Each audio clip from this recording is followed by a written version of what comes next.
ব্রাহ্মণবাড়িয়ার বিজয়নগর উপজেলা সীমান্ত দিয়ে গভীর রাতে 750 জনকে ঠেলে দেওয়ার চেষ্টা করেছে ভারতীয় সীমান্তরক্ষী বাহিনী বিএসএফ। তবে বর্ডার গার্ড বাংলাদেশ ও স্থানীয় জনতার প্রতিরোধের মুখে পিছু হটে বিএসএফ।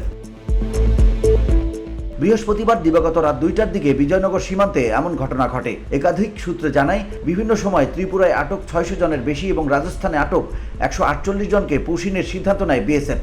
আটকদের মধ্যে বেশিরভাগ বাংলাদেশি, সঙ্গে কিছু রোহিঙ্গাও রয়েছে। সবশেষ বৃহস্পতিবার রাত 2টার দিকে বিজয়নগর উপজেলার সিঙ্গারবিল ইউনিয়নের সীমান্ত দিয়ে ওই 750 জনকে পুশিন করতে জড়ো হয় বিএসএফ। খবর পেয়ে সতর্ক অবস্থান নেয় বিজিবি, সঙ্গে যোগ দেয় স্থানীয় লোকজন। মসজিদের মাইকে ঘোষণা দিয়ে সিঙ্গারবিল, বিষ্ণুপুর, নলঘরিয়া, মেরাসানি, নোয়াবাদী সীমান্তে শত শত লোক লাঠিসোঁটা নিয়ে সীমান্ত এলাকায় জড়ো হয়। অনেকে সামাজিক যোগাযোগ মাধ্যম ফেসবুকে লাইভে এসে লোকজনকে জড়ো হওয়ার আহ্বান জানান। এতে শত শত লোক জড়ো হওয়ার পর পিছু হটে BSF.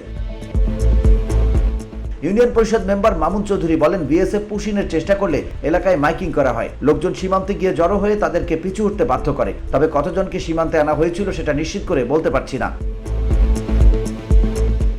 VOD Bangla news desk.